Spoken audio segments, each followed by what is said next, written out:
Do you feel like you're spending too much time on your Facebook app and you want to find a way to manage it? So in this video, I'm going to show you how you can manage it so that you don't spend so much time on your phone. Before I begin, if you're new to this channel, do subscribe to this channel so that you get more tips like this. Without further ado, let me jump to my phone and let me show you how you can manage your time at your Facebook app. Let's go. Alright, first of all, log into your Facebook app through your mobile. So this feature is only for mobile, you won't see in computer. Well, this is where you stuck most of the time looking at Facebook anyways, right? So I have another video for Instagram as well if you're interested, so you can go and have a look to limit your time to increase your productivity.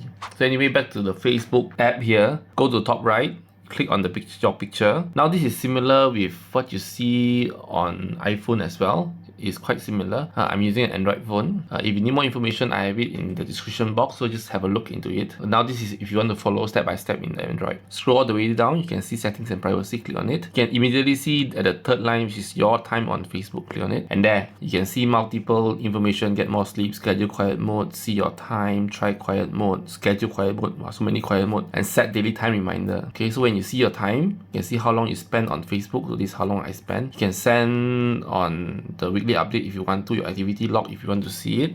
This is where you manage your time. So these are the tools. You can turn on and off quiet mode for how long. Okay, this is actually just to mute your notification. Okay, and schedule quiet mode if you want to. So this time it won't be any disturbance. So daily reminder is after you use a certain amount of time, there'll be a reminder. So they don't turn off the app. Facebook still wants you to use the app, but at least you have notification reminders for you to stop using it. So you can get more from your time as well. So you can manage everything here, control your notifications, see settings. So you can see a notification. Some notifications you can turn off and turn on, which is quite important. If not, you'll be a lot of notifications. And then this is how to balance your time online. So this is more like some articles for you to read, for you to see, and for you to maybe ponder upon. So yeah, so this is one quite important feature if you want to use to manage your time. If you like what I share, give me a like and also subscribe to this channel if you're not done so.